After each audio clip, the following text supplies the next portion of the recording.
All right, let's kick off another deep dive. Today we're tackling the veiling of the Moon Kingdom, and let me tell you, this fantasy novel is a real trip.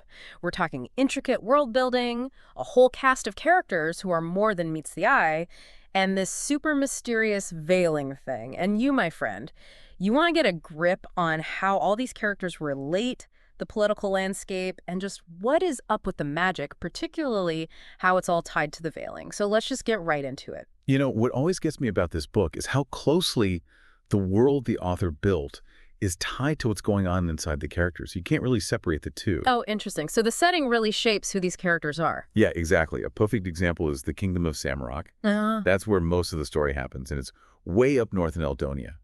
Imagine, like, crazy long winters, darkness that just drags on, and this whole culture that's obsessed with the stars. I mean, they basically have to be expert astronomers just to find their way around. Well, that definitely explains why Elode, our main girl, is so drawn to the stars.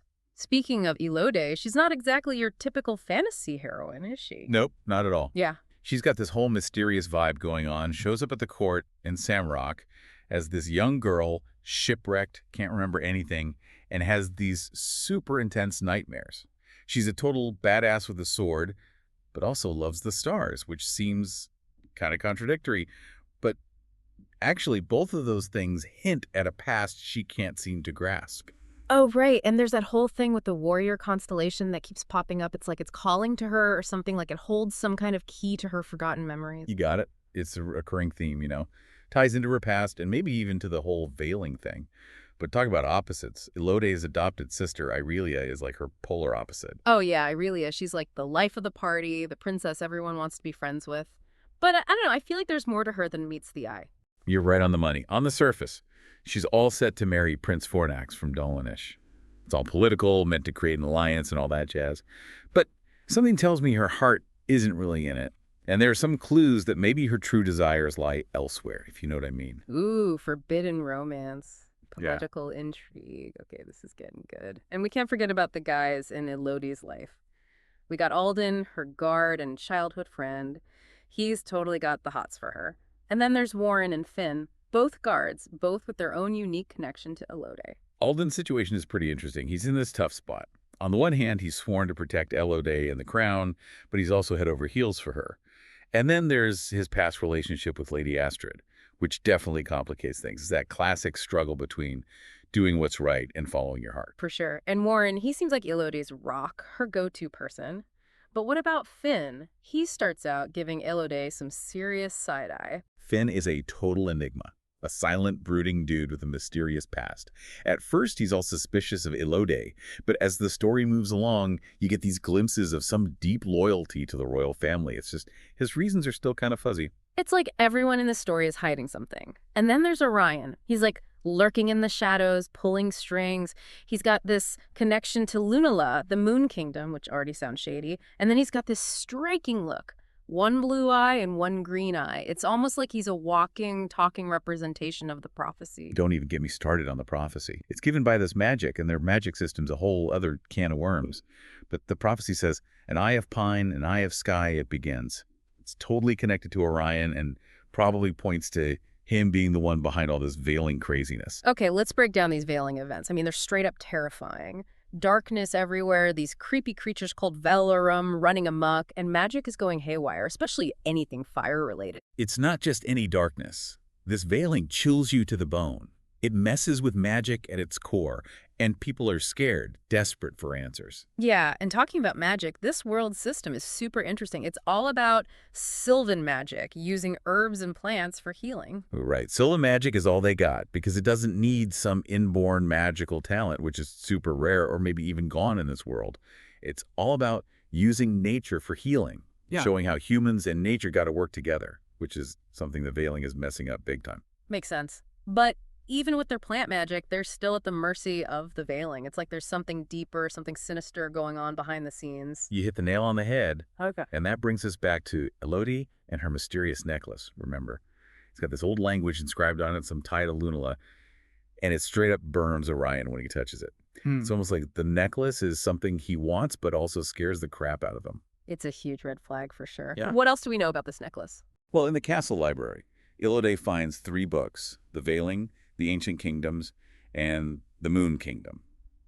Get this, they're all written in the same language as her necklace, which isn't a coincidence. It's like someone wanted her to find them. Maybe someone who wants her to understand the veiling, her own past, her role in all of this. That's a real possibility. It's pretty clear that the veiling isn't just happening randomly. Someone powerful is pulling the strings, and it could be Orion. We know he's got a hidden agenda. Okay, my head is spinning. We've got this prophecy, this creepy bad guy, a magical necklace, and now a potential conspiracy. What does this all mean for Elodie and everyone else? Look at the bigger picture. It seems Elode's personal search for answers about her past is totally intertwined with what happens to these kingdoms. The necklace, the books, Orion's interest in her. It all points to her being the key to either stopping the veiling or, get this, maybe even being part of it. Whoa, she could be the savior or the destroyer. Talk about pressure. But before we go there, let's unpack the relationships going on because things are already complicated even without the veiling threatening to end the world. Absolutely. You can really see the tension between Elodie and Alden. They're obviously into each other, but societal rules, his loyalty to the crown, and his history with Astrid make things crazy difficult. It's like the textbook definition of forbidden love. Totally. He's supposed to protect her, but he's also falling for her. Talk about a dilemma. And then there's Irelia and Fornax. They're trapped in this arranged marriage that's practically doomed from the start. But here's the twist. It starts as pure politics, like a chess move. But then something real starts to develop. They understand each other in a way no one else does. They're both dealing with these expectations, this pressure, and they find comfort in each other. So it's not just duty in politics anymore. There's real feeling there, a need to connect when the world around them is falling apart. You got it. And then we got Hadian, the shifty lord from Dolanish. He's definitely got some beef with the royal family, and there are hints he might be involved in the veiling. He gives off major villain vibes, that's for sure. So we've got this world teetering on the edge of chaos, a heroine who doesn't know who she really is but might hold the key to everything, and this tangled web of relationships, duty, desire, maybe even love. The thing that blows my mind is how the author weaves it all together. What the characters are going through reflects the huge conflict going on in the kingdom. It's like a mini version of the big storm that's brewing. Whoa, that's a lot to take in. We've got the basics, met the main players, and got a taste of the drama that's cooking. But we've only scratched the surface. Take a breath, dear listener, and let all that sink in. We're about to dive even deeper into the mysteries and twists and turns of the Veiling of the Moon Kingdom. What are you thinking so far? Any theories? Any questions that are just burning a hole in your brain? You know, what really gets me is how the author uses these veiling events to kind of push the characters to their breaking point. It's not just about making that out alive. It's about how they force these characters to face their deepest fears, and make some tough choices. Yeah. It's like the veiling is this catalyst that forces them to grow and change, almost like a trial by fire. And speaking of journeys, Elodie's quest to figure out her past is like a driving force of this whole story. These fragmented memories, that warrior constellation thing that keeps coming back. It's like she's searching for a piece of herself that's missing. It's like a puzzle, right? Not just her memories, but her whole identity seems kind of broken. On one hand, she loves the stars, and on the other, she's a total warrior with a sword. It makes you wonder if these two sides of her are somehow linked to whatever she's forgotten. It's almost like she's trying to make sense of these different parts of herself while also dealing with this very real threat that the veiling poses. And remember how she reacts to the magics. It's like this gut feeling of aversion, almost fear. Even her necklace goes crazy around Orion, and he seems to be a major player in this whole veiling conspiracy. It's a really interesting detail, right? Like, she can sense the danger coming from magic, especially the kind that Orion seems to be messing with. Makes you wonder what happened to her before she ended up in Samurok. Could this trauma be tied to magic somehow? That's a question that keeps popping up as you read.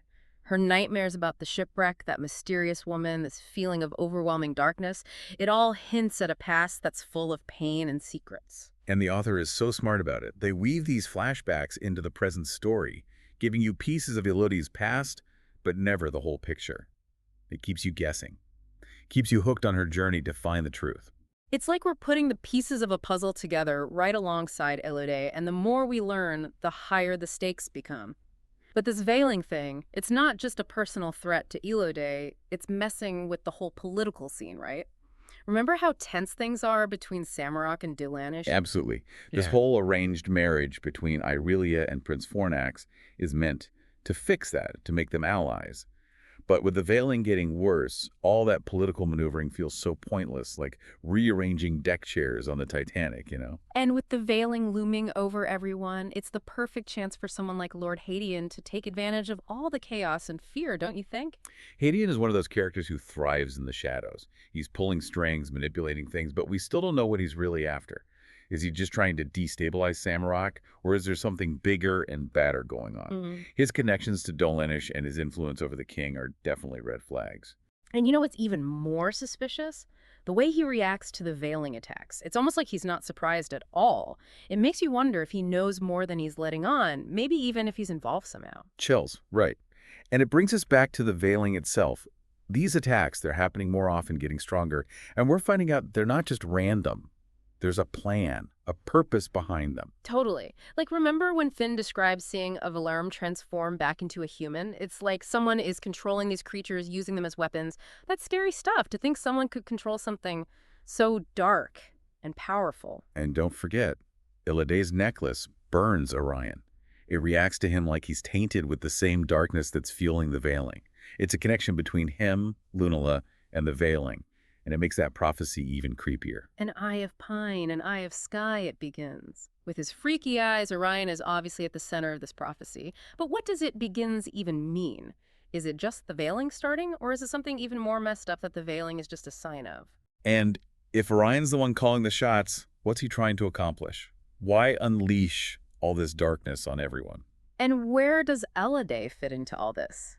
Could she be the child of prophecy mentioned in that text Castor read to her? And how about Orion fixating on her necklace, asking how the king's daughter got it? He calls her Starling, which sounds kind of affectionate, but also super creepy because it's like he knows her. It's like he knows something about who she really is, where she came from, and don't forget those 3 books she finds in the library: The Veiling, The Ancient Kingdoms, and The Moon Kingdom. They're all written in the same language as her necklace, like a trail leading back to her past, the veiling, and maybe the fate of all these kingdoms. It's almost like those books are the key to unlocking everything. The mysteries about Elode, her necklace, and what's happening around her. But it's not just about finding out the truth, is it? It's about what she does with it. Exactly. Elode's story mirrors the big conflict. Just like she's trying to put the pieces of her memory together and find her place, these kingdoms are struggling to survive this threat that could rip them apart. Like a microcosm of the whole thing. Wow! And let's not forget about everyone else caught in the crossfire. Elode and Alden, they have this undeniable spark, but his duty and his past with Astrid make it impossible. It's forbidden love, turned up to 11 because of the veiling. And then we've got Irelia and Fornax. Their whole relationship started as a political move, but they're actually starting to connect. It's fascinating to watch them find comfort in each other while dealing with all the pressure and expectations, especially with the veiling looming over their heads. It's like finding love in a hopeless place, which is kind of beautiful but also sad. But then there's Warren, who's so loyal to Elode, but is also starting to get suspicious about what's going on with the veiling. Remember how he's worried about not being able to protect the people he cares about? The veiling just makes that feeling worse. It shows how much loyalty can weigh on someone, the sacrifices you make for the people you love. And it makes you think, who's going to choose loyalty over their own safety when everything is at stake? The veiling of the Moon Kingdom is so much more than just some fantasy adventure. It's about facing your fears, uncovering the truth, and fighting for what's right, even when it seems impossible.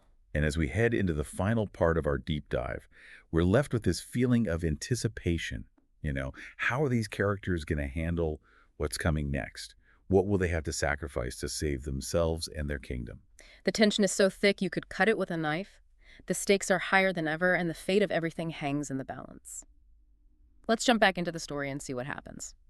We're back, and wow, things are getting intense. Last time, those veiling attacks were just getting worse, and it was clear Ellade's got some kind of link to Lunala and Orion.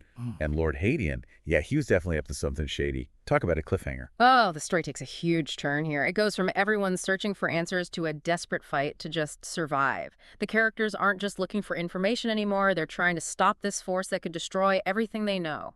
And then things go from bad to worse when Hadian takes over the castle, right? He locks up Irelia and Fornax, and we find out he's been working with Orion this whole time. I did not see that coming. It's brilliant how the author does that. Suddenly, Hadian, who we thought was like a minor bad guy, becomes this mastermind behind the whole veiling thing. He's been playing everyone from the start, using fear and chaos to get what he wants. And he's not working alone. He's got Orion, the Lunalians, those terrifying Valerum things all under his thumb. It's like everything in the story is about to explode. But what makes Hadian even more interesting is that he's driven by revenge. He blames Samurok for some past wrong, and he sees the veiling as payback. It's like even the villains have their reasons, even if they're messed up. So it's not just about power, it's personal for him. But what about Elodie? She gets captured, right? What happens to her in all this chaos? This is where things get really wild. Elodie discovers she's got this unique power while she's locked up. Remember how she could see through the darkness during the veiling attacks? Turns out she's not just immune to it, she can actually control it. Wait, hold up. She can control the darkness that's terrorizing everyone? That's amazing. But is it a good thing? Or is it more like a curse? That's the question, isn't it? There's a dark side to this power. It seems tied to that trauma from her childhood, that blocked memory of the shipwreck and the mysterious woman. The more Elodie uses this darkness, the more she risks losing herself, becoming like Hadian, all consumed by vengeance. So it's not just a simple good versus evil kind of thing. It's all tangled up, and these characters are dealing with their own inner demons. That makes their choices, what they decide to do, even more important. Absolutely. The author really makes you think about right and wrong. Even the good guys can have darkness inside them, and even the villains have their reasons, even if they're twisted. This makes me even more invested in Elodie's journey. Knowing she has this power, this darkness inside her, makes her escape even more crucial. Does she get out? What about Alden and the others? Well, with some help from Warren and Finn, Elodie manages to break free. She confronts Hadian and Orion, and in this big showdown, we finally learn the truth about Elodie's past and her connection to Lunala. Okay, I gotta know. What's the truth? Lay it on me. Elodie isn't from Samurok at all. She's actually the heir to the throne of Lunala. Her parents, the king and queen, were betrayed and killed by Orion, who then took over and started the whole veiling thing to secure his power. Whoa, so she's like a secret princess. But why was she sent to Samurok? Her parents sent her away as a baby to protect her from Orion. They gave her to a loyal servant who brought her to Samurok, making up the story about the shipwreck and her lost memories. It was all a lie to keep her safe. Yep, exactly. Oh. And her necklace, the one that burns Orion, it's proof of her royal bloodline and her connection to Lunala. That explains why Orion wants it so bad. He needs it to make his claim to the throne seem legit. But what about Elodie's power? How does that fit in? Turns out, this ability to control darkness is unique to the royal family of Lunala. It's a force that can be used for good or evil, depending on who's wielding it. Now, Elodie has to choose which path she'll take. What a twist. So tell me, what happens in the final confrontation? Does Elodie take down Orion? Does good win in the end? The climax is this epic battle, with Elodie using her new powers against Orion, who's totally consumed by his desire for power and revenge. But it's not just about them. Alden, because he loves Elodie, fights alongside her. Aurelia and Fornax, realizing Hadian betrayed them, join the fight too. Even Finn, torn between his loyalty and what he knows is right, makes a choice that changes everything. It sounds like an all-out war for the fate of these kingdoms. It is, but in the end, it all comes down to Elodie. She has to face Orion, but more importantly, she has to face the darkness that's inside her. Will she give in to her anger and seek revenge, or will she find the strength to choose a different way, one of light and hope? That's a huge decision, especially for someone who's just figuring out who she really is and what she's capable of. The author does a great job showing how much this affects Elodie and all the other characters. They experience loss, betrayal, and sacrifice, but through it all, they learn about courage, loyalty, and the power of love. Okay, I need to know, what happens? Do Elodie and Alden get their happy ending? Well, you'll have to read The Veiling of the Moon Kingdom to find out. But I will say this. The ending is satisfying and makes you think. It leaves you considering the nature of power, the strength of love, and how the choices we make shape our destinies. All right, now you're just teasing me. But you've definitely made me want to read this book. And as you go on your own adventure into this amazing world, think about this. The author hints that the veiling might not just be a threat to Lunala and Samurok, but to the whole world. What if that darkness Elodie can control is something bigger, something ancient and powerful that could upset the balance between light and darkness everywhere? Whoa, my mind is blown. That opens up so many possibilities, so many stories that could be told. It makes The Veiling of the Moon Kingdom feel less like just one book and more like the start of something epic. Exactly. It's one of those stories that sticks with you long after you finish it. It makes you question things, sparks your imagination, and leaves you wanting more. Well, there you have it, listener. We've explored the world of the Veiling of the Moon Kingdom, met its incredible characters, and uncovered the secrets of the veiling. Now it's your turn to experience the magic of this amazing story. Don't forget, pay attention to the details, keep an open mind, and most importantly, enjoy the journey. You might be surprised by what you discover, not just about the world of the novel, but about yourself, too. Until next time, happy reading.